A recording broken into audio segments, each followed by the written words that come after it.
Bismillahirrahmanirrahim. Assalamualaikum warahmatullahi wabarakatuh. Alhamdulillah wa kafa wassalatu wassalamu ala nabiyina al-mustafa wa ala alihi wa sahbihi ahli sidqi wal wafa. Allahumma 'allimna ma yanfa'una wanfa'na bima 'allamtana wa zidna 'ilman. Allahumma la sahla illa ma ja'altahu sahla wa anta taj'alul hazna idza syi'ta sahla. Allahumma rahmataka narjuk wa la takilna ila anfusina tarfat ain.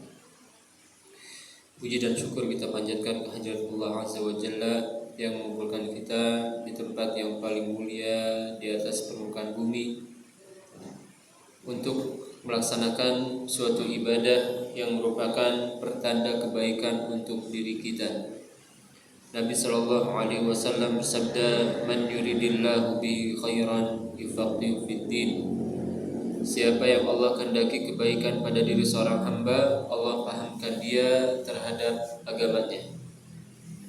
Maka ini merupakan tanda baik kalau kita berkumpulnya di masjid.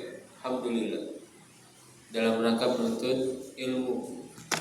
Alhamdulillah kita tidak ketemunya di diskotik, ya, di karaoke. Alhamdulillah kita berkumpul di salah satu rumah di antara rumah-rumah Allah untuk melaksanakan ketaatan kita kepada Allah, yaitu menuntut ilmu syar'i.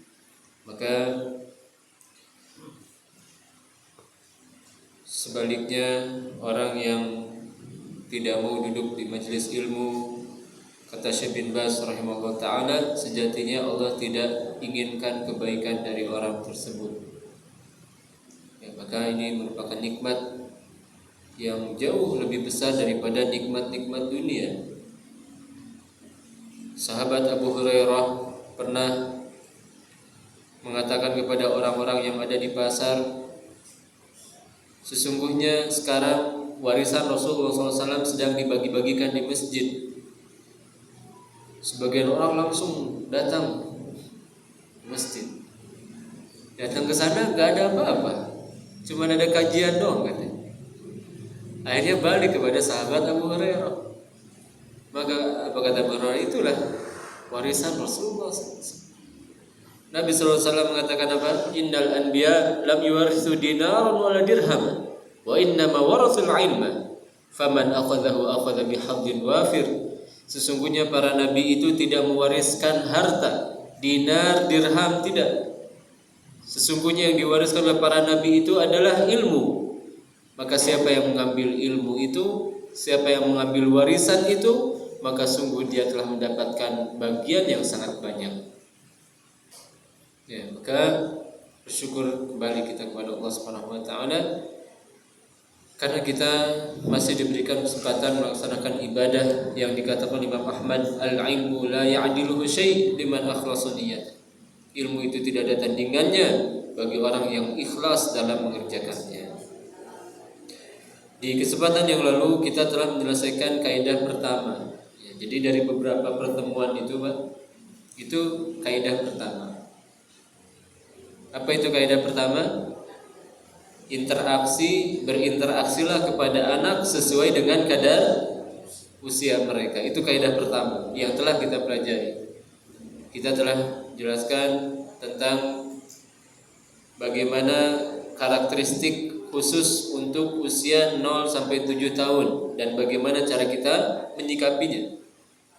Kemudian 7 sampai 14 tahun dan bagaimana cara kita menyikapinya. Kemudian 14 sampai 21 tahun dan bagaimana cara menyikapinya. Ya. Mungkin masih ingat ya berapa poin berkaitan dengan 14 sampai 21 tahun? 12 poin. Ya, 12 poin berkaitan dengan karakteristik anak usia 14 sampai 21.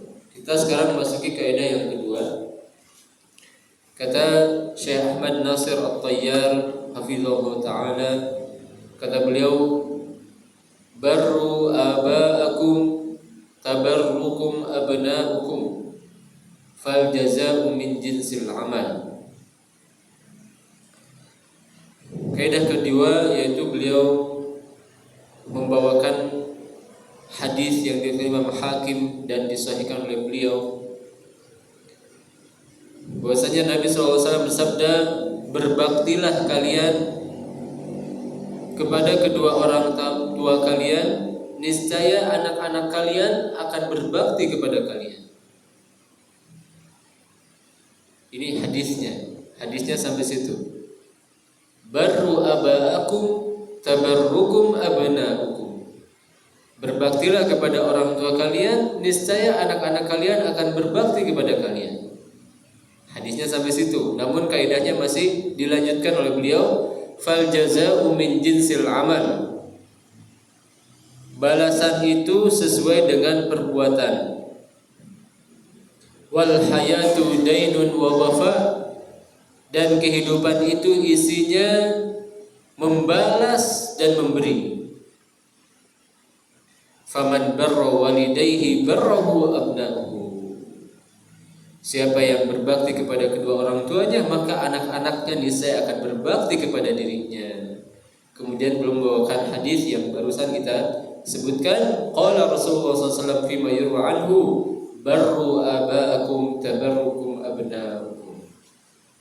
Jadi ini kaidah dalam pendidikan anak. Kalau kita ingin sukses dalam mendidik anak-anak kita menjadi anak yang soleh dan soleha, mulai dari diri kita berbakti kepada kedua orang tua.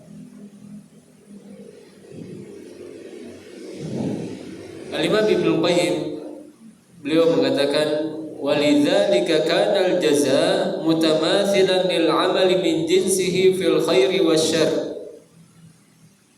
Oleh karenanya betapa banyak amalan-amalan yang balasannya sesuai dengan perbuatannya. Faman satara musliman satarahullah.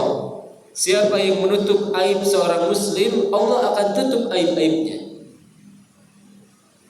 Wa man yassara 'ala mu'sirin yassarahullahu 'alaihi fid dunya wal akhirah. Siapa yang memudahkan urusan seorang muslim, maka Allah akan permudah urusannya di dunia dan di akhirat. Wa man nafasa 'an mu'minin kurbatan min kurabid dunya nafasallahu 'anhu kurbatan min kurabi yaumil qiyamah. Barang siapa yang melepaskan satu kesulitan dari seorang yang beriman di dunia, maka Allah akan lepaskan darinya kesulitan di hari kiamat. Yang mana di hari kiamat ini luar biasa. Luar biasa kesulitan-kesulitan yang akan dihadapi. Berdiri 50.000 tahun. Mudah enggak ini? Sulit. Kecuali bagi orang yang Allah mudahkan. Akan berkeringat sesuai dengan kadar amalan masing-masing. Demikian juga nanti akan melewati proses hisab, langsung diinterogasi oleh Allah Subhanahu wa taala. Wa huwa sari'ul hisab, zat yang sangat cepat hisabnya. Demikian juga nanti akan melewati jembatan sirat, jembatan yang lebih tipis dari rambut, lebih tajam dari pedang, sebagaimana disebutkan oleh seorang sahabat yang mulia, Abu Musa al-Asy'ari. Belum lagi nanti akan melewati fase kisos. Ya, kalau seandainya kita memiliki kezaliman kepada orang lain yang belum selesai di dunia, akan dikisoskan nanti. Kalau sama-sama masuk surga, akan dikisosnya di mana? Di jembatan Qantarah, jembatan kecil antara surga dan neraka. Di sanalah orang-orang yang akan sama-sama masuk surga akan dikisoskan terlebih dahulu. Ini kondisi-kondisi sulit. Maka dengan kita memudahkan urusan seorang yang beriman, Allah Subhanahu wa taala akan permudah urusan-urusan kita nanti di hari kiamat. Ya, jadi Ibnu Qayyim menyebutkan banyak sekali contoh amalan-amalan yang menunjukkan kaidah yang tadi, al-jazaa'u min jinsil amal. Demikian juga kata beliau, wa man aqala nadiman aqalahu Allahu 'atharatuhu yaumil qiyamah. Siapa yang memberikan iqalah, masih ingat pembahasan iqalah? Apa itu iqalah? Orang sudah beli tapi menyesal. Ya. Dia misalkan beli handphone Samsung, ya, atau Xiaomi. Ya. Pas sampai ke rumah, ngapain saya beli handphone? Beras belum saya beli. Masa mau makan handphone? Akhirnya apa? Dia balik lagi ke toko, Pak, aduh punten, saya tuh gak perhitungan, malah beli handphone, padahal beras belum dibeli di rumah. Ya, nanti dia ada dua pilihan, mau ditukar dengan spek yang lebih rendah supaya dia bisa beli beras, atau dikembalikan. Dan penjual tidak wajib mengembalikan. Kalau kata penjual, gak mau, kita sudah selesai majelis dan tidak ada khiyar syarat dan uang sudah saya pakai, mohon maaf saya nggak bisa. Boleh seperti itu? Boleh, itu hak penjual. Tapi kalau penjual mengatakan, oh yaudahlah nggak apa-apa, mana uang di sini, dikembalikan lagi, barang dikembalikan. Ya, atau handphonenya mana? Mana handphonenya? Ini uang, dikembalikan. Ya maka itu namanya iqalah, pengembalian barang yang sudah dibeli padahal sudah sah, tidak ada kendala apa-apa, dikembalikan karena penyesalan saja. Ya, karena penyesalan. Dia beli handphone, ternyata pas datang ke rumah istrinya baru dapat hadiah handphone. Ya, dia beli handphone, pulang ke rumah istrinya baru dapat hadiah handphone. Kan menyesal juga tuh, ini sudah ada, jadi dua nih. Ya, maka datang lagi. Kalau dikembalikan, diizinkan, maka ini namanya apa tadi? Iqalah. Nabi SAW mengatakan, man aqala musliman aqalahu Allahu asharatahu yaumal qiyamah. Atau kama qala. Siapa yang melakukan iqalah dengan seorang satu muslim, maka Allah akan menggugurkan dosa-dosanya di hari kiamat. Jadi memberikan keringanan dari dosa-dosanya di hari kiamat. Sebagaimana dia memberikan keringanan, Allah pun akan memberikan keringanan. Demikian juga dalam satu hadis disebutkan, wa man tatabba'a aurata akhihi tatabba'ahu Allahu auratahu. Siapa yang suka mencari-cari kesalahan saudaranya seorang muslim, sesama muslim, maka Allah akan cari-cari kesalahannya. Allah akan senantiasa ikuti semua kesalahannya. Allah akan senantiasa perhitungkan semua kesalahannya. Ini efek buruk daripada orang suka penasaran dengan kesalahan orang lain, kepo dengan kesalahan orang lain. Wa man dharra musliman dharrahu Allah bih. Siapa yang membahayakan seorang muslim, Allah akan membahayakan dirinya. Wa man syaqqa Allahu alaihi. Siapa yang menyulitkan seorang muslim, Allah akan persulit dirinya. Wa man khadala musliman fi mawdi'in yuhibbu nusratahu fihi khadalahu wa fi mawdi'in yuhibbu nusratahu fihi. Siapa yang mengkhianati seorang muslim pada kondisi yang sejatinya dia sedang membutuhkan pertolongan, Allah akan membiarkan dia ketika dia membutuhkan pertolongan Allah di kondisi yang dia sedang membutuhkan. Wa man samaha samahallahu lah. Siapa yang memberikan maaf kepada seorang muslim, Allah akan memberikan maaf untuknya. Warahimuna yarhamuhumur rahman. Orang yang penyayang, Allah akan menyayanginya. Wa inna ma yarhamullahu min ibadihi rahama. Sesungguhnya orang-orang yang Allah cintai, Allah sayangi adalah memang orang-orang yang memiliki sifat penyayang. Wa man anfaqa alaihi. Siapa yang berinfak, Allah akan memberikan kepadanya ganti. Wa man au'a alaihi. Dan banyak sekali disebutkan oleh Imam Ibnu Qayyim tentang kaidah tadi. Siapa yang memaafkan kesalahan orang lain atas haknya, Allah akan memaafkan dirinya. Siapa yang memaafkan kesalahan orang lain, Allah pun akan memaafkan kesalahannya. Fahadha syar'ullahi wa qadaruhu wa wahyu wa thawabuhu wa iqabuhu kulluhu qa'imun bihadzal 'asr. Kemudian di akhir pembicaraan beliau di dalam kitab I'lamul Muwaqqi'in ini, beliau mengatakan inilah syariat Islam, syariat Allah yang menunjukkan kepada kita bahwa balasan pahala itu tergantung dari perbuatan, gitu ya.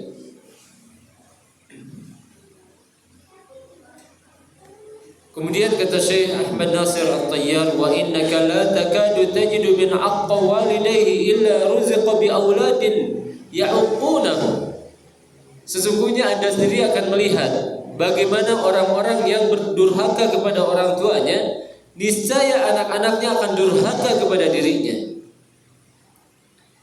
Wa yunaqisuna 'alaihi hayatahu, menjadikan kehidupannya senantiasa sengsara. Wala takadu tajidu man barra walidayhi illa ruziqa bi auladin barara.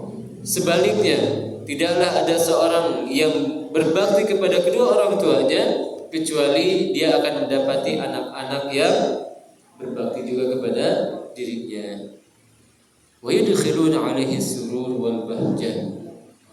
Dia akan mendapatkan kebahagiaan dari anak-anaknya tersebut. Ya. Ucapan saya ini apakah menunjukkan adanya karma? Karma, ada nggak karma itu? Kalau karena ada ya, mangkarna. Kalau karma ada tidak dalam Islam karma? Ya. Kalau salah nggak ada masalah ya. Ini kan diskusi bukan fatwa. Jadi kalau salah dosa enggak gitu. Ini hanya diskusi saja. Kira-kira karma ada tidak dalam Islam? Ya? Ada atau tidak ada? Ada? Tidak ada. Tidak ada. Sepakat ini tidak ada. Ibu-ibu tidak ada juga? Tidak ada. Ada atau tidak ada? Oh tidak ada. Sepakat gitu ya. Iya, tidak ada karma ya. Kalau ada karma, ini keyakinan karma ini yang menjadikan orang nggak mau haji umroh. Ya. Kenapa nggak haji? Oh, saya dibalas di situ. Itu ya. Karena keyakinan karma itu. Ya.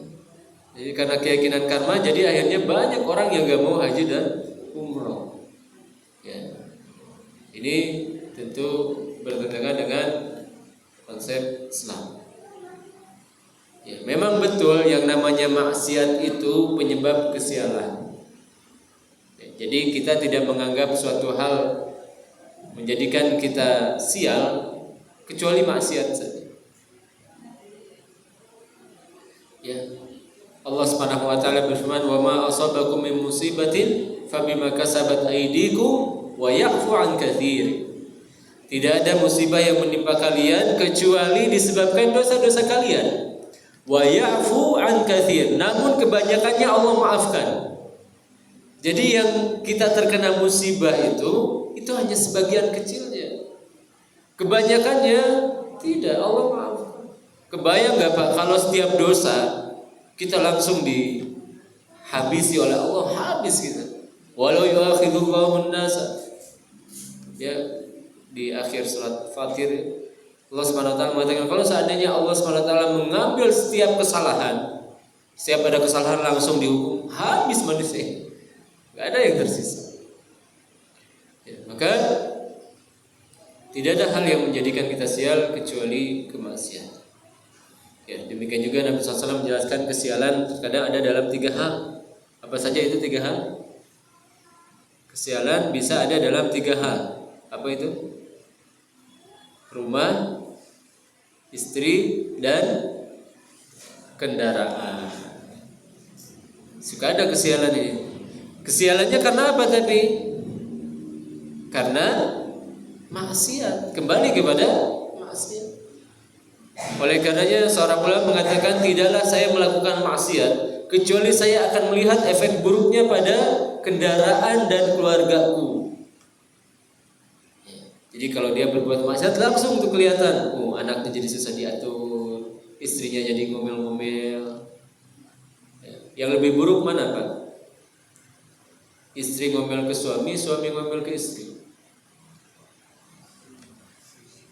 Ya, mana yang lebih buruk? Suami ngomel ke istri, istri ngomel ke suami. Ya, kalau kata ibu-ibu apa?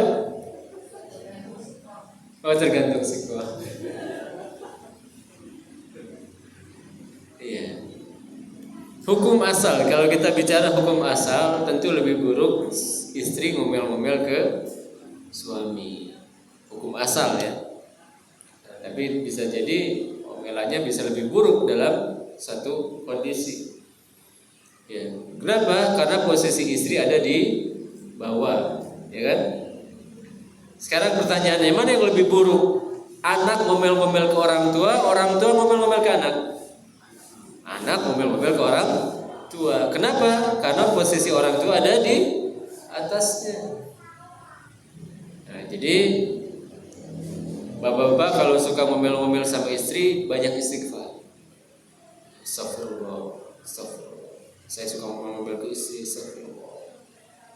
Astagfirullah, saya sudah bangun malam tapi tidur lagi, astagfirullah. Astagfirullah, saya sudah dengar azan tapi masih main HP jadi terlambat sholatnya. Astagfirullah. Tapi kalau istri yang ngomel itu harus lebih lagi itu, astagfirullah. Ya, karena ini lebih buruk. Maka hati-hati ya. Sama-sama jangan suka ngomel-ngomel tanpa alasan, ya. Dan tentu tidak ada istilahnya karma ya. Jadi karma itu bukan ada dalam syariat kita, itu ada dari agama lain. Karma itu ada dalam agama lain, sama seperti reinkarnasi ya. Itu akidah-akidah yang datang dari kepercayaan agama lain. Jadi kalau karma itu kan setiap ada keburukan pasti akan dibalas dengan yang serupa gitu. Ya, orang pernah mukul orang, siap-siap kamu akan dipukul. Kamu pernah bunuh, siap-siap kamu akan dibunuh. Itu konsep karma itu. Ya, tapi tidak, dalam Islam tidak seperti itu. Ya, memang betul ya bahwa al-jazaa'u min jinsil amal. Setiap amalan akan mendapatkan ganjaran. Namun tidak mesti di dunia, tidak mesti di dunia. Ya. Ada beberapa amalan yang memang balasannya itu akan terlihat di dunia. Di antaranya ini, yaitu durhaka kepada orang tua.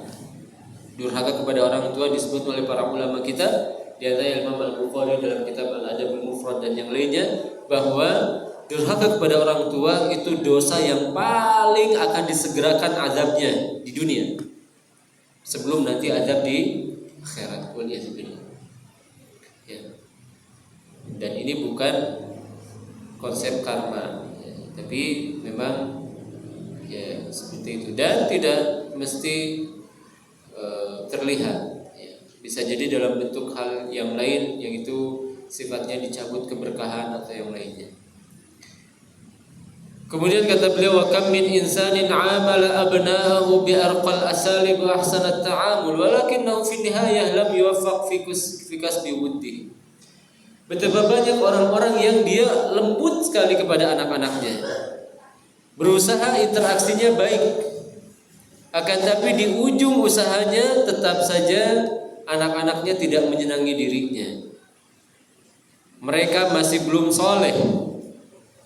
Walau fattasha li ra'is sababir ra'is fi dzalika taqsiru fi haqqi walidayhi. Ternyata kalau dicari-cari, oh dia tidak berbakti kepada orang tua. Jadi kalau dari segi metode, cara, ini sudah full maksimal dia. Ya, semua metode tentang parenting Islami sudah dia lakukan. Ya, demikian juga berbagai macam cara untuk mengambil hati sang anak sudah dia lakukan. Tapi kok ternyata anaknya tidak soleh juga. Oh ternyata sebabnya ini kata beliau. Bisa jadi karena dia kurang berbakti kepada orang tua. Au adamu i'timadihi 'ala Allah Ta'ala fi tarbiyatihim. Atau dia kurang bertawakal kepada Allah dalam pendidikan anak. Jadi hanya bergantung kepada sendiri saja. Saya sudah usaha maksimal, pasti anak saya soleh. Oh, ini bahaya ini seperti ini. Ya, ini bahkan bisa masuk ke dalam syirik. Kata para ulama, bersandar kepada diri sendiri itu syirik. Ya, bersandar hanya kepada doa tanpa ada usaha itu namanya kebodohan. Ya, jadi dia hanya doa saja, tapi nggak mau usaha. Kang nahan di masjid doa, udah nggak doa nama, kayak rezeki mah datang. Ya. Ini namanya kebodohan. Umar bin Khattab radhiyallahu anhu kalau melihat ada orang pemuda laki-laki di masjid bukan dipuji, Pak. Dari pagi sampai sore di masjid gitu gak dipuji. Apa yang dilakukan Umar? Dipecut sama Umar itu kerja. Makanya heran kita lihat sebagian laki-laki pagi-pagi sudah nongkrong, ngoyan, ngopi hula. Masya Allah, pagi-pagi orang cari usaha. Ini subhanallah. Betapa banyak pemuda-pemuda di negara kita kerjanya hanya ternak teri. Apa ternak teri? Nganter anak, nganter istri. Ya, pagi-pagi nganter anak. Agak siangan nganter istri ke pabrik. Ya, habis itu dia tinggal di rumah. Ya, subhanallah. Ya, kebalik ini. Syukur-syukur kalau di rumah dia punya usaha, ya kan? Gak apa-apa. Ini kan enggak, dia tidur lagi, nanti keluar sore itu malam nongkrong sama teman-temannya, pagi-pagi tidur. Subhanallah. Ya. Tapi insya Allah di Sukabumi jarang yang kayak gitu ya. Jarang atau banyak, Pak?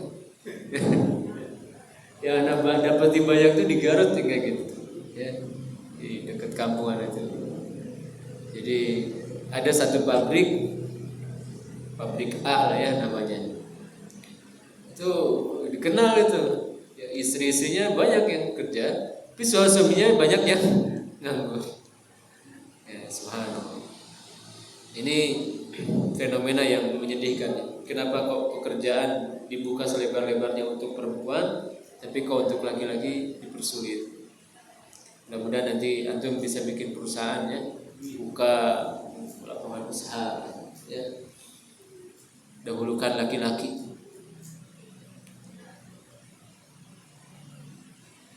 Bal i'tamada ala thaqafatihi wa syakhsiyatihi. Tapi dia hanya bersandarkan dengan pengetahuan dan kepribadiannya. Wa innahu la sa'adata wa la fawza wa la tawfiqa laka illa fi ridha walidayka an. Ingat, tidak ada kebahagiaan hidup, tidak ada kesuksesan hidup, tidak ada taufik dari Allah kecuali kalau orang tua sudah meridhoi kita. Paling penting, Pak. Ya, jangan sampai kita kehilangan keridhaan orang tua. Ya. Kalau perlu tanya, Mak ridho teh ka abi mah? Coba tanya. Jangan sampai gak ridho tuh. Kalau gak ridho, tanya apa sebabnya gak ridho. Cari keridhaan orang tua. Fakam min unasin hurimu ladzatal hayatad dunya. Betapa banyak orang yang dihindarkan dari kenikmatan dunia, waladzatal uns bi auladihim, dan dari kenikmatan hidup bersama anak-anak mereka serta taufik dalam kehidupan mereka, tidak bisa beramal soleh disebabkan kedurhakaan mereka kepada orang tua. Fahum min nakadin ila nakad. Mereka hidup dari satu kesengsaraan ke kesengsaraan yang lain. Wa min musibatin ila ukhra. Dia hidup dari satu musibah ke musibah yang lain. Fakanat aqibatuhum wakhimah wa khatimatuhum sayyi'ah bisababi uquqil walidain. Maka kehidupan mereka di dunia nista, di akhirat pun nista. Ini disebabkan durhaka kepada orang tua. Jadi ini kaidah yang kedua. Kita masuk kaidah yang ketiga. Ar-rifqu wal-linu fit ta'amul. Qala sallallahu alaihi wasallam, inna ar-rifqa la yakunu fi syai'in illa zana wa la yunza'u min syai'in illa syana. Lembut, luas dalam interaksi. Ini modal terbesar agar kita sukses mendidik anak. Kita harus bisa menjadi pribadi yang luas, pribadi yang lembut.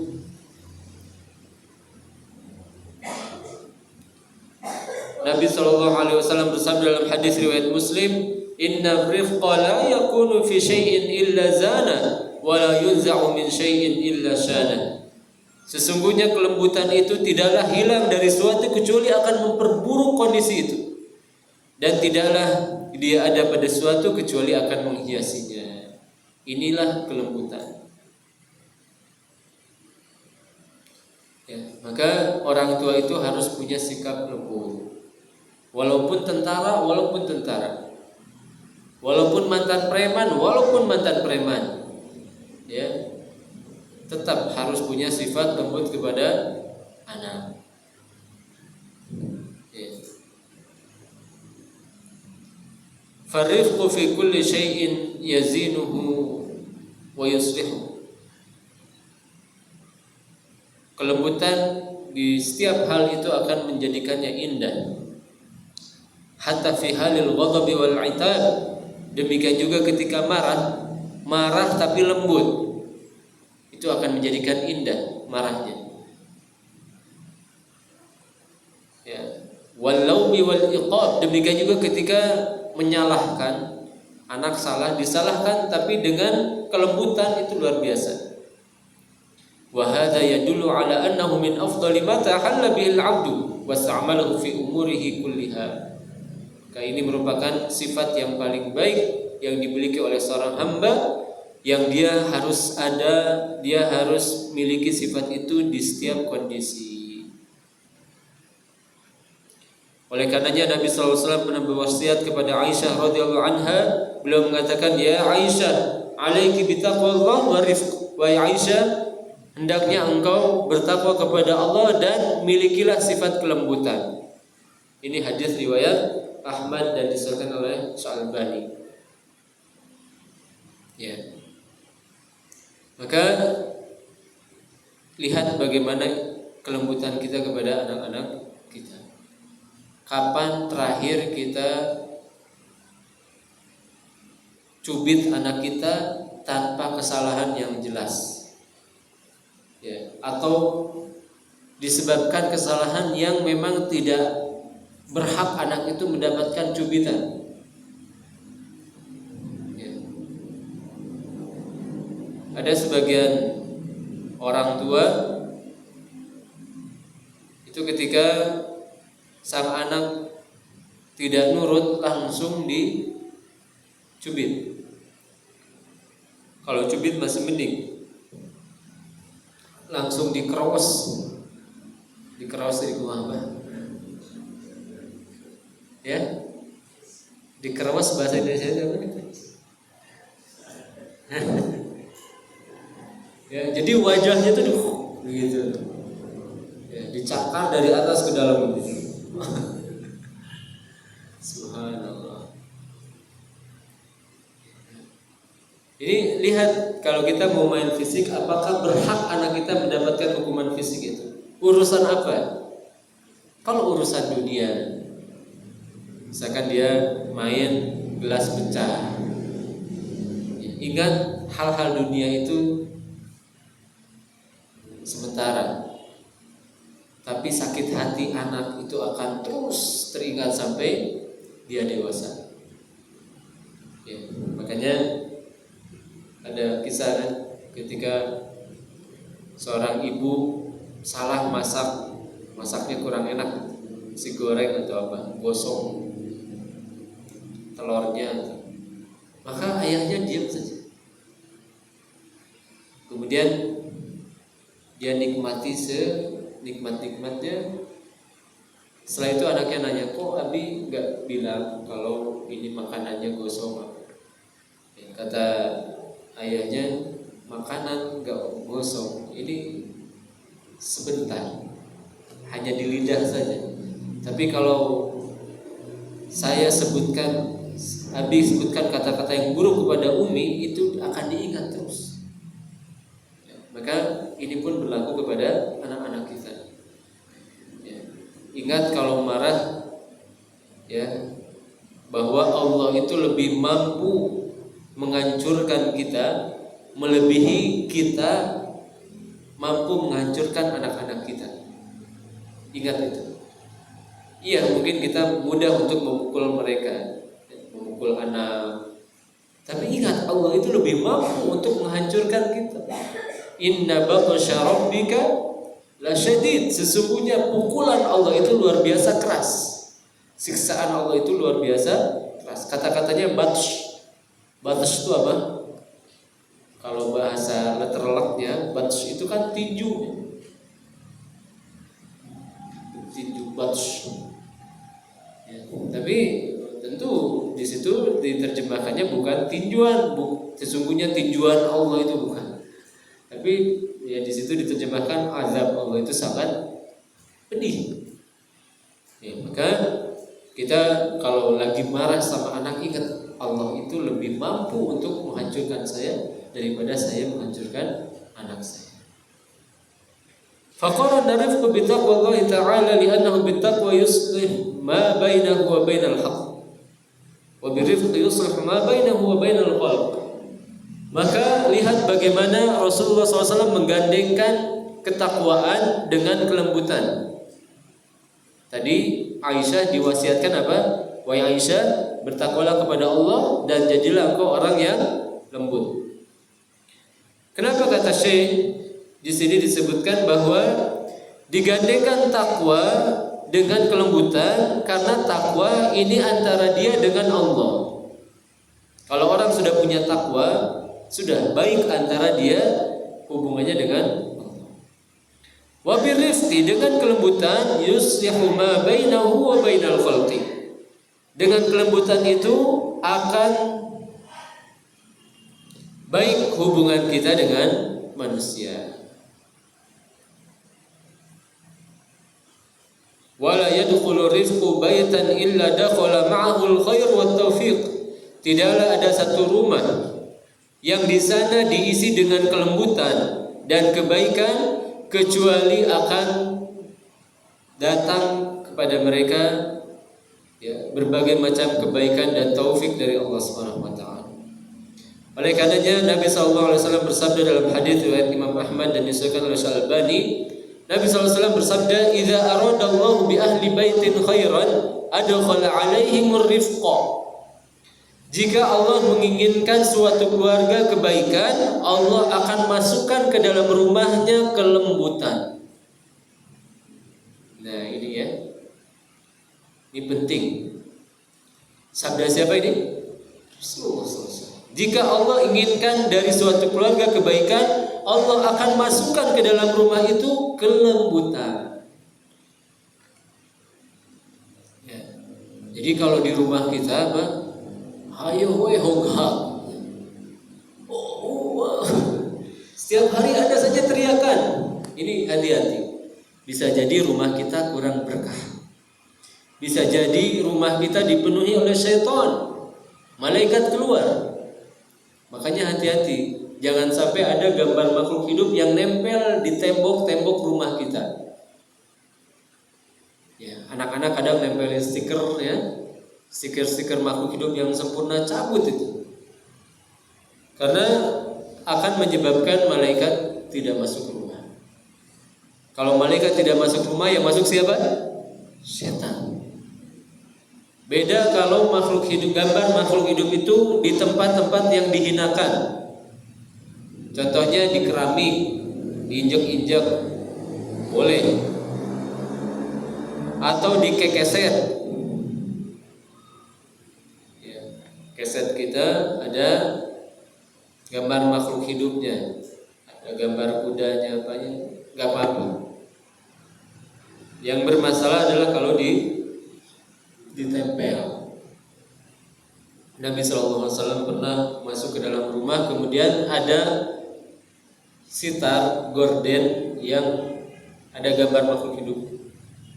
Ya, maka Nabi SAW langsung memerintahkan agar dilepas, kemudian mengatakan sesungguhnya malaikat tidak akan masuk rumah yang di dalamnya ada gambar makhluk hidup dan anjing.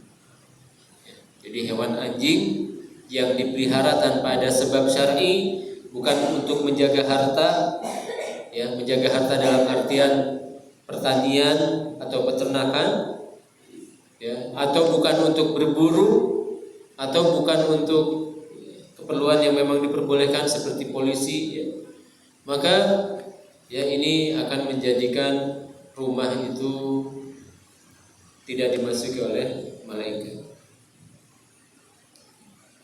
Maka hati-hati, ya. Nah, di antara cara agar kita mendapatkan keberkahan, kebaikan di rumah yaitu kembangkanlah sifat kelembutan. Belajar jadi orang lembut. Walaupun aslinya kita bukan lembut. Ya, tapi kalau Sunda kan insya Allah kebanyakannya lembut. Ya. Jadi hukum asalnya orang Sunda itu lembut, Pak. Ya. Kajejek ku batur ge naon? Minta maaf.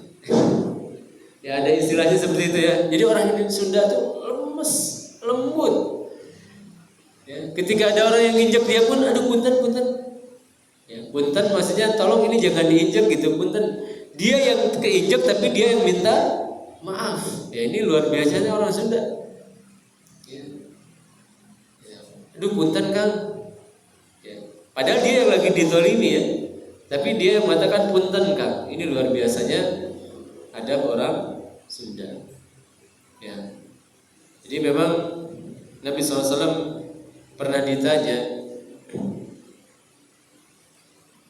ya, atau tentang siapa? Amr bin Qais atau yang lainnya. Nabi SAW mengatakan, Inna fika khaslatan yuhibbuhumullah. Sesungguhnya engkau memiliki dua sifat yang dicintai Allah. Apa itu? Ar-rifqu wal ana. Engkau itu lembut dan engkau itu tenang, tidak tergesa-gesa. Ini dua sifat yang Allah cintai. Lembut, tenang. Ya. Maka kata para ulama, ini menunjukkan kepada kita bahwa ada sebagian sifat yang memang sudah dijadikan tabiat bagi seorang manusia. Ada orang yang memang dari lahir dia lembut, sehingga ada yang mengatakan si fulan mah can pernah ngambek. Pernah bertemu dengan orang seperti itu Pak? Orang yang gak pernah marah sama sekali. Ya, maka ini orang seperti ini memang dari kecil dia sudah terbiasa lembut. Tapi ada orang yang memang sifat aslinya itu keras. Maka dia perlu berusaha untuk menjadi orang yang lembut. Oleh karenanya Nabi SAW bersabda, Innamal ilmu bitta'allum wa innamal hilmu bittahallum. Sesungguhnya ilmu itu harus dipelajari dan sesungguhnya sifat lembut itu harus diusahakan. Jadi ada sebagian orang yang memang sudah tabiatnya lembut, ada orang yang tabiat aslinya keras tapi dia harus berusaha menjadi orang yang lembut. Kita nilai diri kita masuk yang mana? Apakah memang yang sudah biasa lembut lebih mudah ya? Atau mungkin hukum asalnya keras? Mungkin dulunya mantan anggota geng motor misalnya. Ya. Unggal minggu sparring. Wah, gelut kan kalau jadi anggota geng motor itu ya. Unggal minggu itu digelutkan. Subhanallah. Ya. Atau mungkin dia dulunya mantan preman pasar mana. Itu kan berarti sifat aslinya apa? Keras. Maka ketika dia mendapatkan hidayah, dia harus berusaha untuk menjadi orang yang lembut. Ya. Jadi tidak ada istilahnya kita putus asa. Anak mati baru lagi kieu kieu tidak boleh seperti itu. Kita harus berusaha untuk menjadi pribadi yang baik. Ya, jangan pasrah dengan keadaan. Kira-kira mana yang lebih besar pahalanya? Yang aslinya lembut atau yang aslinya keras? Yang aslinya keras. Kenapa yang aslinya keras lebih besar pahalanya? Ada usahanya lebih berat. Walaupun resiko berhasilnya lebih kecil karena bisa jadi sifat aslinya keluar lagi. Ya, kadang kan sebagian orang baik Pak, kalau diganggu keluar sifat asli dulunya. Ya, itu apal baheula teh manehnya? itu keluar tuh sebenarnya. Ya, atau misalkan ke anaknya ya ketika marah ya keluar dia tuh nostalgia dia ya mana tehnya karek sakit tuh urang mah baheula jangan cerita. Jadi cerita tuh itu dalam dunia pendidikan bahaya. Anak kalau sudah tahu kondisi buruk masa lalu kita, ini bahaya. Itu akan dijadikan alasan oleh mereka untuk berbuat seperti itu. Ya, bapak saya aja udah sampai ke situ, masa saya belum? Gitu ya. Maka jangan sampai kita cerita masa lalu kelam kita kepada anak-anak kita. Tutup. Ya. Ya. Kecuali kalau dalam sifat secara umum, ya secara umum, ya misalkan, nah kamu teh harus bersyukur, ya kamu mah dididiknya sudah pendidikan Islami, bapak sekolahkan ke sekolah Islam. Dulu mah bapak jauh dari seperti itu. Jangankan dipondokkan di pesantren, ya disuruh sholat saja jarang. Nah itu secara umum boleh.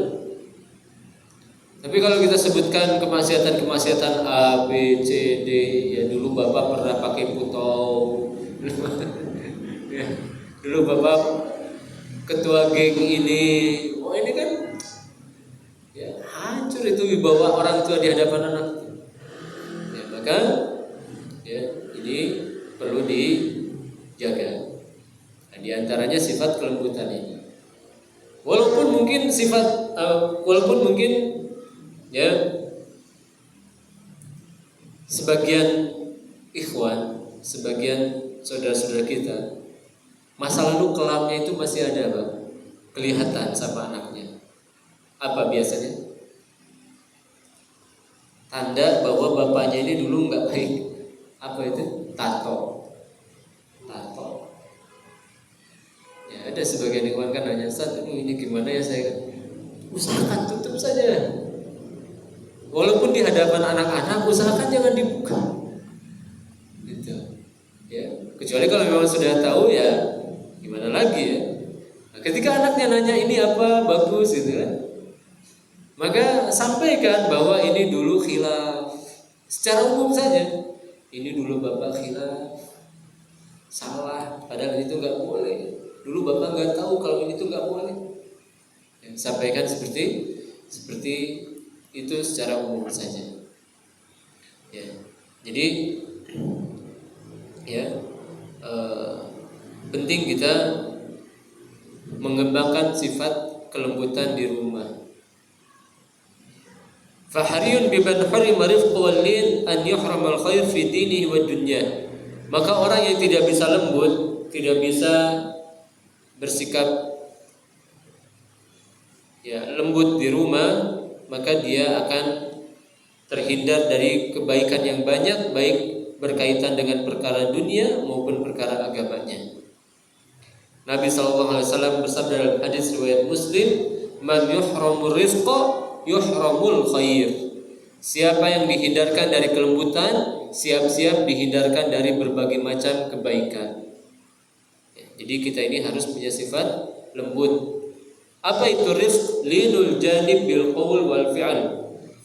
Jadi ucapan kita dan perbuatan kita itu luas, tidak menyakitkan hati orang lain. Wal akhdhu bil ashal, memilih mana yang lebih mudah. Ya, jadi lembut di sini maksudnya lembut ucapan, lembut perbuatan. Ya.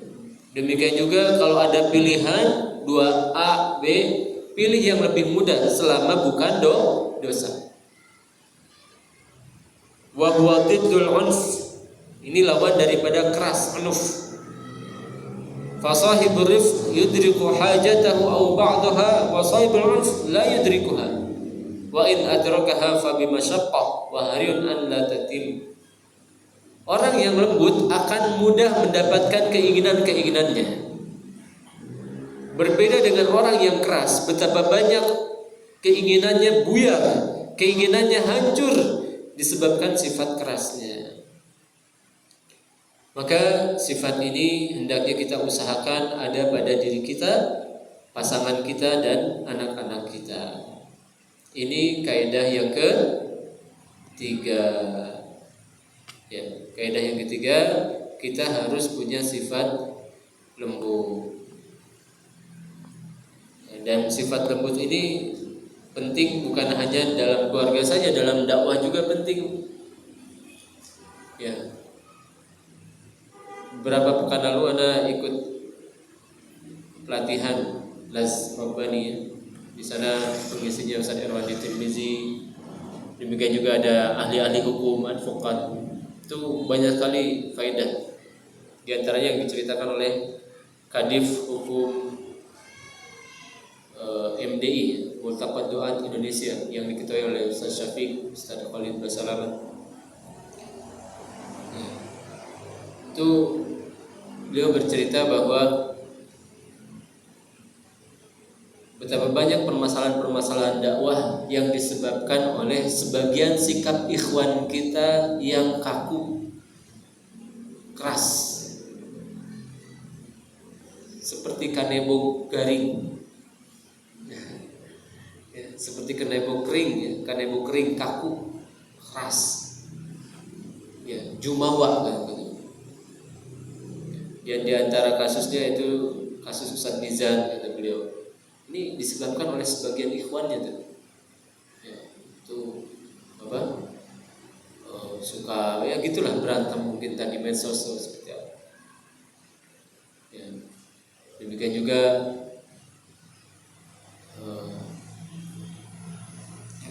kelembutan itu efeknya luar biasa kepada dakwah. Contohnya dua beliau sebutkan, ya, yaitu kasus Said Yazid dan kasus Pondok Ubay bin Ka'ab di Lombok. Di Pondok Ubay bin Ka'ab itu mudirnya Ustaz Fattah rahimahullah ta'ala. Beliau itu biasa meruqyah orang lain. Kemudian ada salah satu dukun yang sakit hati gara-gara yang dia sihir diruqyah oleh Ustaz Fattah ini. Akhirnya dukun ini mengompori masyarakat supaya apa? Menutup pondok Ubay bin Ka'ab. Dan advokat-advokat itu sudah berusaha membela itu. Ya, namun karena berhadapan dengan wali kota,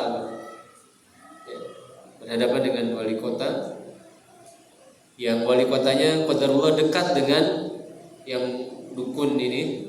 Bahkan katanya keponakannya atau saudaranya itu diumrohkan oleh wali kota, berarti dekat sekali ya.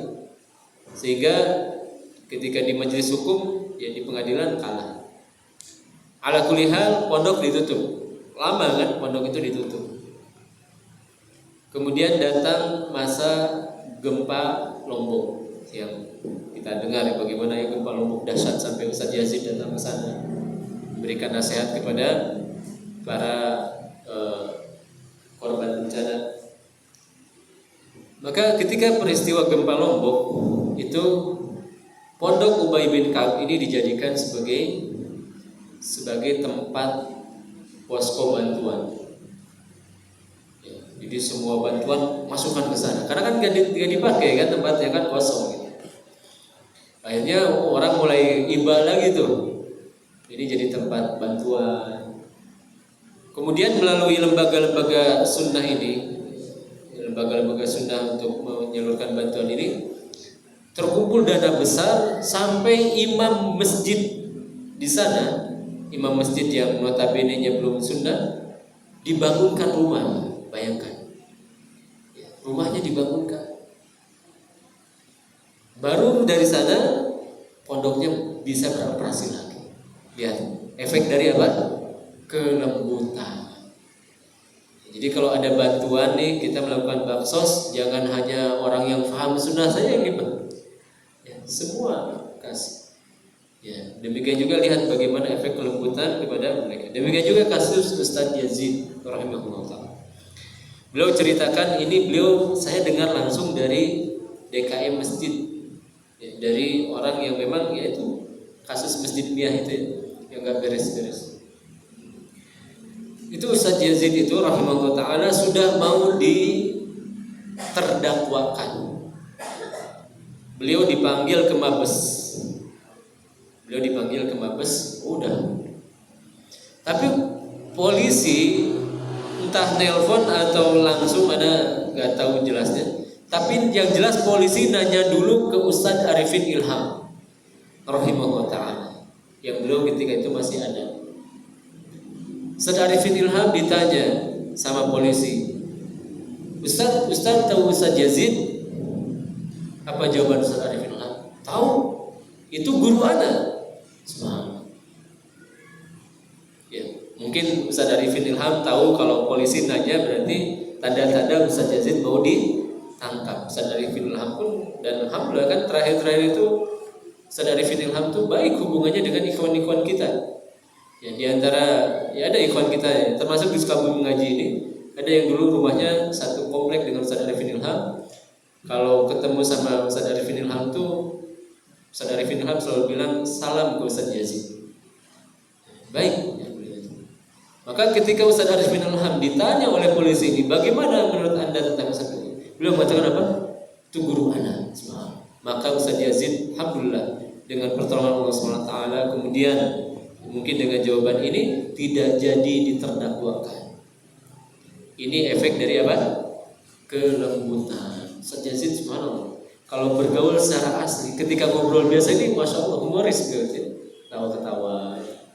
Walaupun beliau sangat menjaga waktu ya, tapi kalau ngobrol itu enak gitu. Ustadz Abdul Hakim luar biasa kalau kita ngobrol itu, luas orangnya. Ya. Maka ini sangat luar biasa penting, termasuk dalam dunia dakwah, bukan hanya dalam urusan rumah tangga. Ya, demikian juga ibu-ibu ya, diusahakan ya luas ya, terutama kalau ada jemaah pengajian baru disapa ya, dan kalau pakai hijab ya silahkan dibuka cadarnya gitu ya. Jadi ini sarana untuk saling mengenal, jangan sampai bertahun-tahun saumur-umur teu apal wajah baturana ya. Gitu. Jadi makanya ini ada fungsinya, ada hijab ini supaya bisa buka cadar sebenarnya. Ya. Tapi terkadang Anda suka nanya, termasuk yang di dekat pesantren juga. Nah tanya, emang dibuka cadar? Enggak juga. Kan udah ditutup pakai, iya udah ditutup. Ya. Padahal ini nasihat di antara nasihat Ustadz Yazid rahimahullah ta'ala, ibu-ibu kalau pengajiannya ada hijab, buka cadarnya supaya bisa saling mengenal. Kecuali kalau di sana ada jendela lagi, tertutup ya. Kalau tertutup tidak apa-apa, dibuka. Kecuali kalau di sana terbuka gitu. Ya, maka mungkin ada yang nggak mau terlihat, yaitu silahkan. Tapi yang jelas ini diantara cara agar ya kita bisa lebih cair dengan saudara-saudara kita. Ini kaidah yang ketiga. Lanjut, berapa menit lagi? Masih ya. Kaidah yang keempat, at-tawassut fi ta'amul ma'hum. Faman zada 'anil haddi wal ma'qul al-haddil ma'qul faqad dhalamahum wa ajhafa fi haqqihim. Wa man naqasa an dzalika wa tahawan faqad afsada wa farrata wa qassara. Di antara kaidah yang penting dalam berinteraksi dengan anak-anak yaitu pertengahan dalam berinteraksi. Ya, jadi pertengahan itu selalu baik ya. Tidak terlalu keras, tidak terlalu lembut. Faman zada 'anil haddil wal ma'qul faqad zalamahu. Siapa yang berinteraksi dengan mereka melewati batas yang ditentukan, di luar batas yang masuk akal, maka dia telah menzalimi anak-anaknya. Wa ajhafa fi haqqihim, dan mengambil hak mereka secara zalim. Wa man naqasa an dzalika wa tahawan, sebaliknya kalau dia terlalu luas, terlalu terbuka, ya, maka sejatinya dia telah berbuat keteledoran, sehingga dia telah merusak anaknya, menjadikannya tidak mementingkan agama. Jadi kita harus pertengahannya. Ada sebagian ikhwan, subhanallah, 3 tahun anaknya sudah wajib pakai cadar. 3 tahun cadar terus, subhanallah. Ya. Tapi sebaliknya ada sebagian saudara kita yang anaknya sudah besar, gitu ya. Padahal kalau kita ingin menilai bagaimana ketegasan seorang dalam pendidikan di keluarganya, lihat di pakaian anak. Jadi kita bisa menilai. Ini anak sudah sebesar itu belum di kerudung misalkan. Ini terlihat, ini berarti bapaknya ini di mana ketegasannya? Ya. Maka sifat pertengahan ini adalah terbaik. Ya. Tidak dikasih cadar dari kecil. Ya. Kalau memang sudah mendekati usia haid, kalau mau dikasih cadar, silahkan. Bagus. Cadar itu menurut sebagian ulama sunnah, menurut sebagian ulama wajib. Ya. Dan kalau sudah dewasa tentu, kalau sudah haid maka tentu harus dijaga auratnya. Bahkan itulah sebab kenapa seorang orang tua itu akan mendapatkan tameng dengan sebab anak perempuannya. Karena anak perempuan itu ada kewajiban-kewajiban yang tidak ada pada anak laki-laki. Contohnya apa? Hijab, kerudung. Nabi SAW menjelaskan, barang siapa yang baik dalam mendidik anak perempuan, maka niscaya mereka akan menjadi tameng bagi orang tuanya dari api neraka. Ini khusus anak perempuan. Walaupun anak laki-laki juga ada kesempatan, tapi secara nasnya, secara tekstualnya itu berkaitan dengan anak perempuan. Ya. Maka kita harus pertengahan, tidak terlalu longgar. Apa-apa boleh.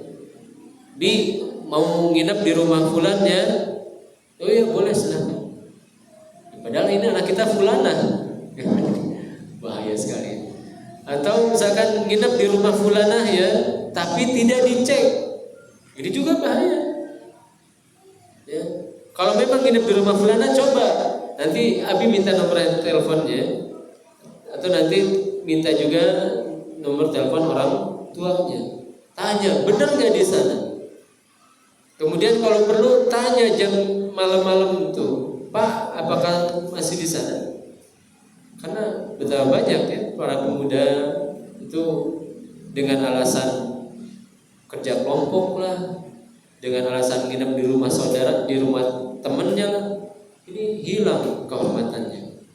Ya, maka ya kita harus kalau seandainya kita mengizinkan dia keluar, maka kita harus hati-hati. Pertengahan. Allah berfirman di surat Al-Baqarah ayat yang 143, "Wa kadzalika ja'alnakum ummatan wasata." Demikianlah kami jadikan kalian sebagai umat pertengahan.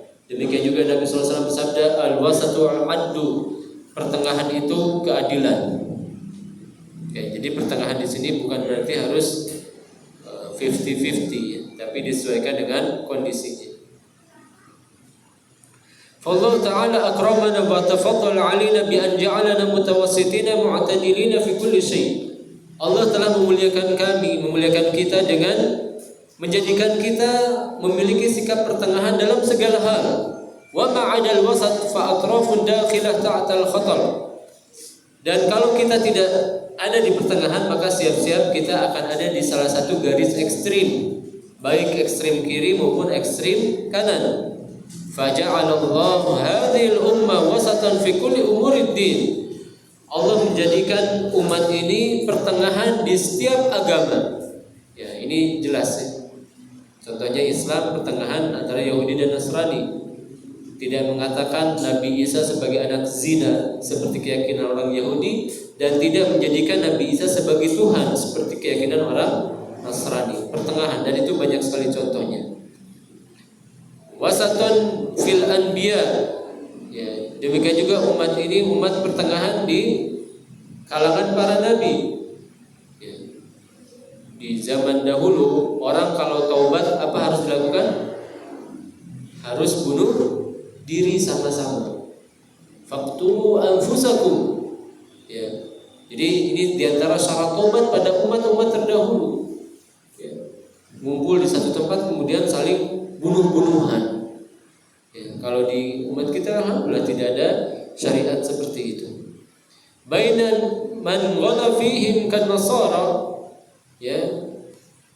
Jadi sikap pertengahan di antara para nabi seperti misalkan orang-orang Nasrani yang berlebih-lebihan kepada para nabi, wa baina man jafahum kal yahud. Dan di antara sifat orang-orang Yahudi yang cuek terhadap para nabi. Bahkan bukan hanya cuek, mereka itu sampai membunuh para nabi. Ini sifat orang-orang Yahudi. Demikian juga dalam hal syariat, ya, banyak sekali syariat Islam ini pertengahan antara dua kubu. Ya. Demikian juga dalam hal pendidikan. Oleh karena Imam Ibnu Qayyim Al-Jauziyah beliau mengatakan, wa kullu khuluqin mahmudin muktanafun bi khuluqaini dhamimaini wa huwa wasatun bainahuma. Setiap akhlak terpuji di dalam Islam itu pertengahan dari dua sikap buruk. Ini ya banyak sekali contohnya. Setiap sifat terpuji di dalam Islam pertengahan di antara dua sifat buruk. Contohnya saja infak. Ya. Di dalam Islam kita diperintahkan untuk infak. Namun Allah Subhanahu wa taala katakan di dalam surat Al-Isra, lam yusrifu wa lam yaqturu wa kana baina dzalika qawaid. Di dalam surat Al-Furqan. Di antara sifat ibadur rahman yaitu mereka suka berinfak, tapi infaknya tidak berlebihan, tidak juga terlalu kikir. Pertengahan antara keduanya. Dan banyak sekali. Ya, kita harus memiliki sifat misalkan pemberani. Ya. Pemberani di sini pertengahan antara ceroboh dan penakut. Ceroboh sologoto gitu ya. Berani tanpa perhitungan, dan pertengahan antara penakut. Ya. Kita harus memiliki sifat pemalu. Ya. Nabi SAW mengatakan wal haya'u kulluhu khair. Sifat pemalu itu semuanya baik. Tapi pemalu dalam hal apa dulu? Ya. Tidak pemalu dalam hal ya menuntut ilmu misalkan. Orang kenapa kan nggak mau menuntut ilmu? Ya, bisa dianggap alim kubatur. Nah, ya. Ini kan pemalu yang tercela. Dan tidak sebaliknya, ada orang yang tidak memiliki sifat pemalu sama sekali. Ya. Lagi di jalan dia kebelet. Akhirnya apa? WRW di mana W-nya? Subhanallah. Itu kalau cebok itu masih mending tuh. Ini enggak cebok semua. Ya, ini sifat malunya hilang. Maka Islam pertengahan, dan itu banyak sekali ya. Banyak sekali contoh-contohnya sifat-sifat baik dalam Islam itu pertengahan antara dua sisi sifat buruk. Fa inna nafsa mata in harafat 'an tawassul. Sesungguhnya jiwa kapan menyimpang dari pertengahan ini, in harafat ila ahadil khuluqaini dzamimaini wala bud. Kapan dia menyimpang dari pertengahan, maka dia akan menuju kepada salah satu sifat buruk di antara dua sifat buruk itu. Fa idzan harafat an khuluqit tawadhu in harafat ila kibrin wa ghulu. Kalau dia menyimpang dari sifat tawadhu, maka dia akan menyimpang kepada sifat sombong atau menyimpang kepada sifat dihinakan oleh orang lain atau merendahkan diri sendiri. Ya. Jadi tawadhu ini bukan berarti harus menjadikan kita terhina, bukan. Tawadhu ya, rendah hati, bukan rendah diri. Ya, demikian juga sabar yang terpuji itu pertengahan dari jazak wahala, dari sifat mengeluh, ya, marah dengan takdir Allah, dan pertengahan dari ya sifat ghilzah kabid, keras di hati. Ya, demikian juga sifat lembut ini, ya, ini pertengahan antara ya taish wal hida wal khiffah wa imma ila dzul wal mahana. Ya. Dari sifat yang konyol dengan sifat yang merendahkan diri sendiri, dan itu beliau banyak sebutkan contoh-contohnya ya. Ya. Kita ini diperintahkan untuk tenang, tidak tergesa-gesa tapi tidak terlalu lembut. Ya. Kita memiliki sifat kasih sayang, jangan terlalu keras tapi jangan menjadi lemah. Ya. Dan beliau banyak sekali sebutkan di sini contoh-contohnya mengenai sifat pertengahan ini. Maka di antara kaidah dalam mendidik anak, kita harus memiliki sifat pertengahan. Ya, jangan terlalu keras sehingga anak kita bilang kita ini, apalagi ke ibu-ibu ya, monster. Ya, jadi bukan mam, bukan mon lagi tapi monster. Bahaya kalau ibu-ibu sudah dibilang monster ya. Ya. Jadi jangan sampai, ya, bapak-bapak juga ya, jangan sampai terlalu galak. Ya, apalagi kepada anak yang lawan jenis. Ya, bapak-bapak harus punya kelembutan yang lebih kepada anak yang lawan jenis. Kalau yang satu jenis kan itu otomatis tuh dekat, ya enggak? Bapak ke anak laki-laki itu otomatis dekat karena yes, satu frekuensi kan. Yang main bola bareng gitu kan, motoran bareng. Tapi kalau dengan anak perempuan ini perlu ada usaha lagi supaya kita bisa lebih dekat. Walaupun sebagian anak itu otomatis akan lebih dekat kepada lawan jenisnya. Ya. Anak laki-laki secara otomatis dia akan lebih dekat kepada ibunya.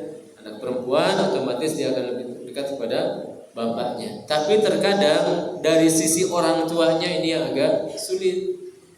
Ya, bapaknya kadang terlalu cuek, ya, sehingga sang anak perempuan, yang namanya anak perempuan itu butuh perasaan kasih sayang dari lawan jenis. Kalau ini tidak diisi, maka dia akan mencari dari orang lain. Makanya terjadi pacaran.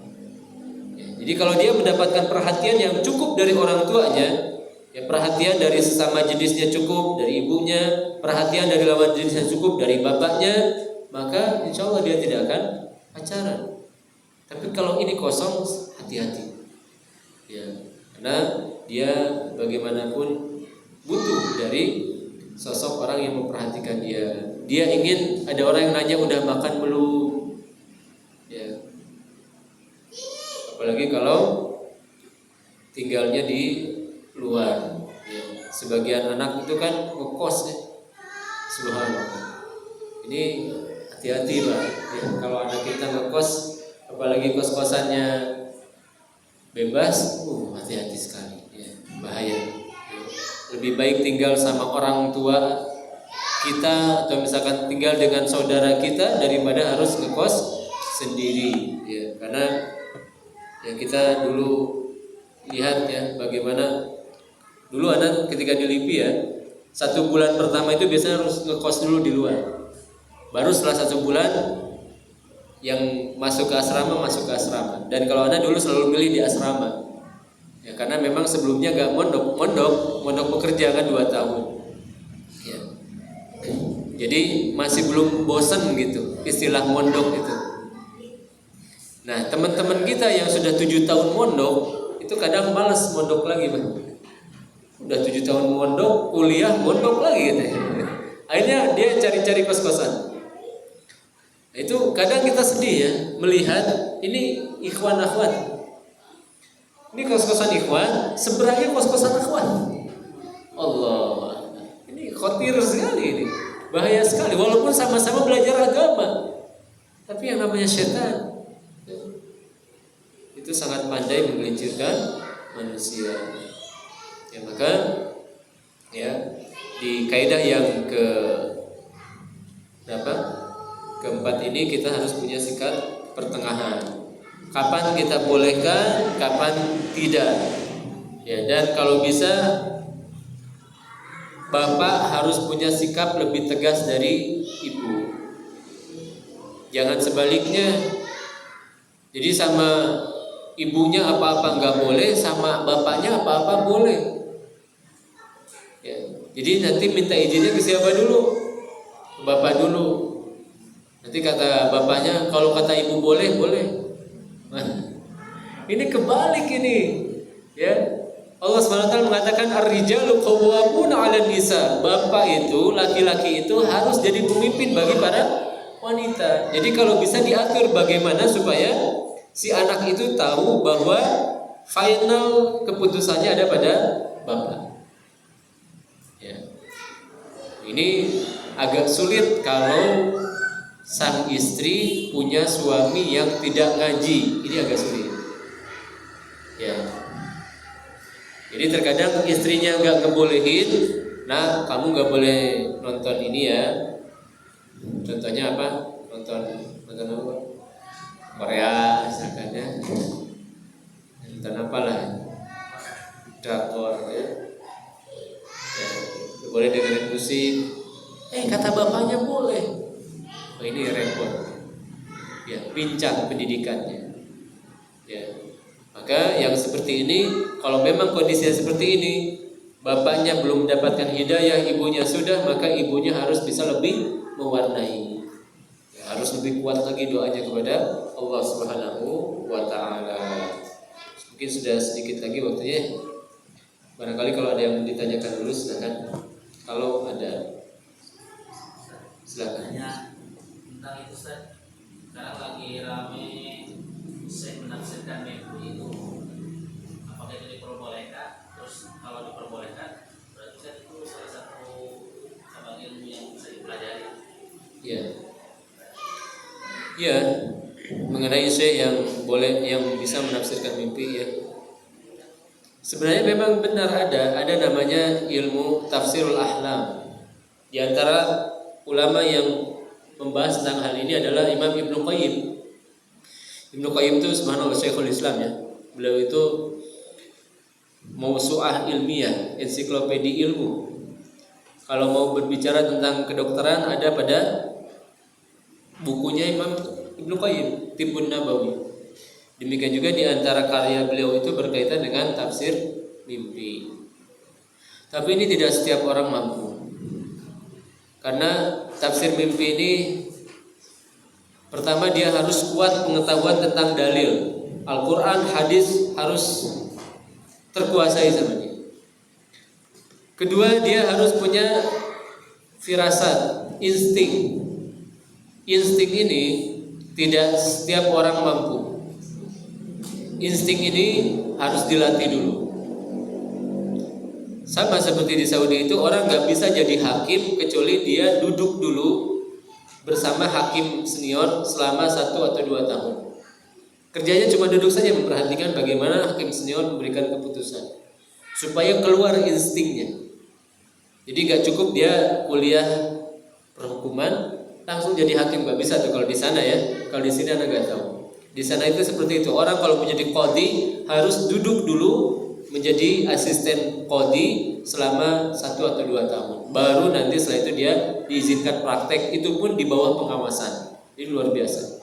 Nah, insting seperti ini itu tidak setiap orang mampu. Makanya ya, wallahu alam, kalau memang syekh itu seketika setiap menafsirkan suatu itu senantiasa berlandaskan dalil, mudah-mudahan tidak masalah. Tapi terkadang ini agak mirip dengan ilmu ramal, ya, agak mirip dengan ilmu ramal. Ya, ini kamu bakal kelahiran anak.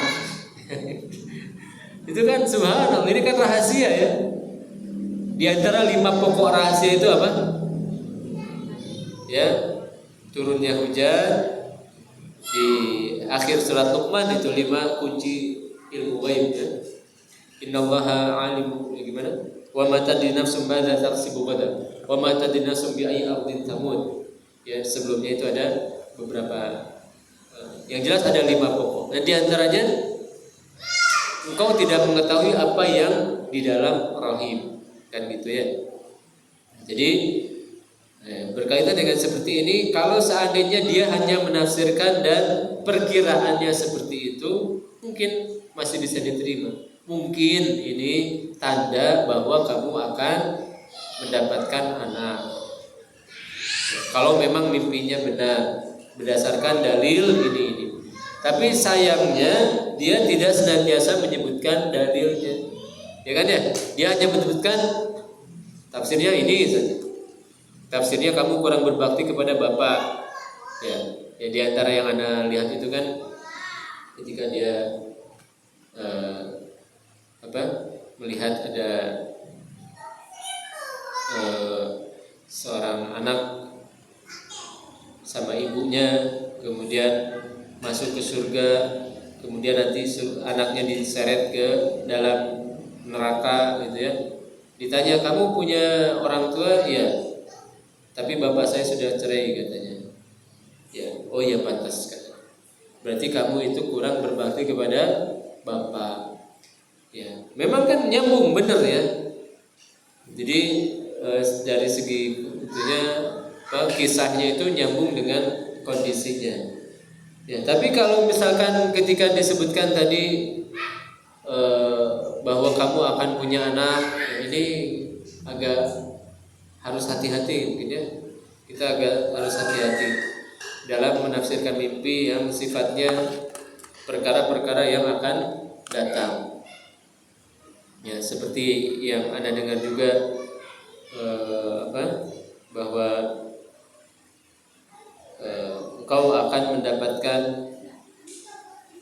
apa gitu ya. Nah, ini yang sifatnya hal yang akan datang ini harus benar-benar hati-hati, dan kalau perlu sebutkan dalilnya. Ya, kalau perlu sebutkan dalilnya. Kenapa kok ada statement seperti itu? Memang ada dalilnya. Kalau ada sebutkan, tentu itu akan lebih baik. Ya, seperti ketika Nabi Yusuf ya kan menafsirkan mimpi itu ada dalilnya. Gitu. Jadi berdasarkan dalilnya.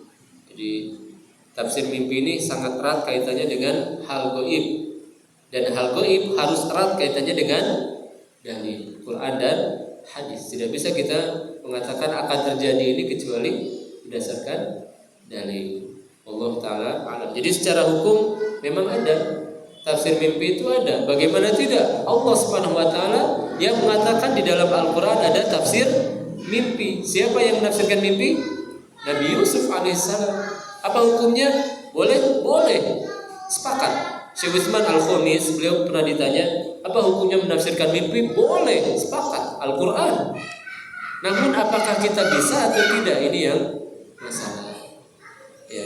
Jadi wallahu alam, saya tersebut kalau memang landasannya semuanya dalil, maka boleh kita mempercayai. Tapi kalau ya alangkah baiknya kalau berbicara tentang hal yang akan datang, sebutkan dalilnya apa kan gitu ya, supaya kita tidak bertanya-tanya ini kok hubungannya apa.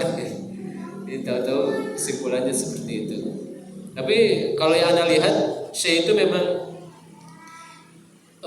kalau yang dimaksud itu ya barangkali sama, itu termasuk yang mudah-mudahan aman. Ya, mudah-mudahan aman dari segi keilmuannya. Ya. Tapi kan kita tidak tahu apa yang ada di balik itu ya. Tapi secara lahir, secara zahir itu sawana syekh itu termasuk. Beliau itu termasuk syekh yang punya kajian tafsir Quran. Jadi beliau itu dulunya sawana itu sebelum terkenal sekarang dengan tafsir mimpi, beliau itu dulunya itu punya kajian khusus tafsir Al-Quran. Dan memang tafsir Al-Quran sangat dekat. Kalau orang sudah menguasai tafsir Al-Quran, tidak akan jauh, dia juga akan mampu menguasai tafsir mimpi. Allah Ta'ala. Cukup ya? Tidak ada lagi yang tanyakan? Ya silakan. Gimana? Oh, nasihat pilkada. Ya. Ya silahkan kalau memang dirasa ada maslahat yang lebih baik untuk memilih, ya silahkan memilih ya. Tapi kalau masih membingungkan ya, kalau Anda pribadi lebih ke meninggalkan ya daripada bingung ya, ini yang mana ini gitu. Sama-sama nggak jelas gitu. Tapi kalau misalkan kita tahu nih ini yang ini satu maslahatnya untuk Islam jauh lebih besar, silahkan. Yaitu berdasarkan ijtihadnya masing-masing ya. Dan kita semua akan dimintai pertanggungjawaban oleh Allah. Baik yang milih maupun yang tidak, itu siap-siap menyebutkan ya. Oh ya itu makanya dari dan hukum asalnya metode seperti ini itu bukan dari Islam. Ya, metode memilih dengan suara terbanyak itu bukan dari Islam, karena Islam itu metodenya bukan seperti itu. Ya, Islam itu hanya dengan pertama dari pemimpin sebelumnya menunjuk, istikhlaf namanya. Atau yang kedua dengan syuro, memilih beberapa orang untuk musyawarah. Kemudian yang ketiga ada namanya taghallub, ghalabah. Tapi yang ketiga ini tidak dibenarkan, yaitu menggulingkan pemerintah yang sah.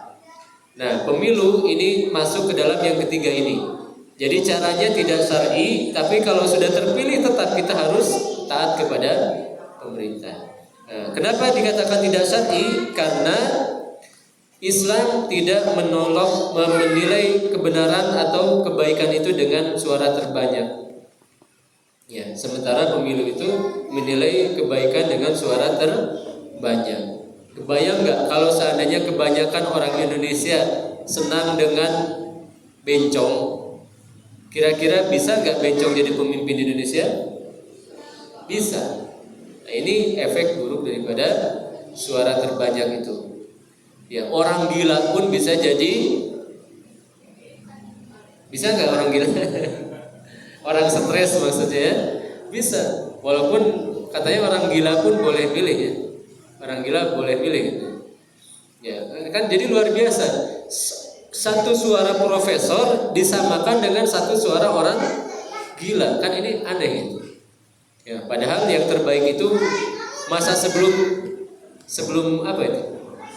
Sebelum reformasi ya, yang masih diserahkan kepada MPR itu terbaik itu, lebih baik. Ya, karena yang memilih hanya orang-orang yang memang ya punya pendidikan tinggi dan seterusnya. Sekarang kan sama antara suara profesor dengan suara orang gila. Orang yang kurang waras pun sama suaranya. Subhanallah. Ya, maka karena hukum asalnya tidak syar'i seperti itu caranya, maka kalaupun tidak memilih insya Allah tidak masalah, dan memilih itu sifatnya hak bukan kewajiban. Ya. Jadi kalau ibu punya keyakinan, saya yakin kalau milih fulan maslahatnya ada, silahkan pilih. Tapi kalau enggak jelas, ya kalau saya pribadi lebih baik tidak memilih, ya karena tidak jelas. Ya, tapi kalau ada jelas maslahatnya, ya silahkan. Ya, masing-masing nanti akan memberikan pertanggungjawaban di hadapan Allah. Saya yakin fulan ini baik karena dia saya tahu gimana latar belakang. Silahkan pilih. Ya, karena ini sebagai wasilah. Allah taala a'lam ya, dan saya tidak tahu pilihannya di sini. Gimana ya? Tapi yang jelas ya, kalau memang ibu mau milih, istikharah saja ibu, istikharah, minta pertolongan kepada Allah untuk agar pilihannya itu pilihan yang terbaik kalau seandainya mau memilih. Allah taala a'lam. Jelas ya? Baik. Mungkin ini saja yang bisa kita bahas, mudah-mudahan bermanfaat. Sallallahu alaihi Muhammad wa akhiru da'wana alhamdulillahil alamin. Subhanakallahumma wa bihamdika asyhadu an la ilaha illa anta astaghfiruka wa atubu ilaik. Assalamualaikum warahmatullahi wabarakatuh.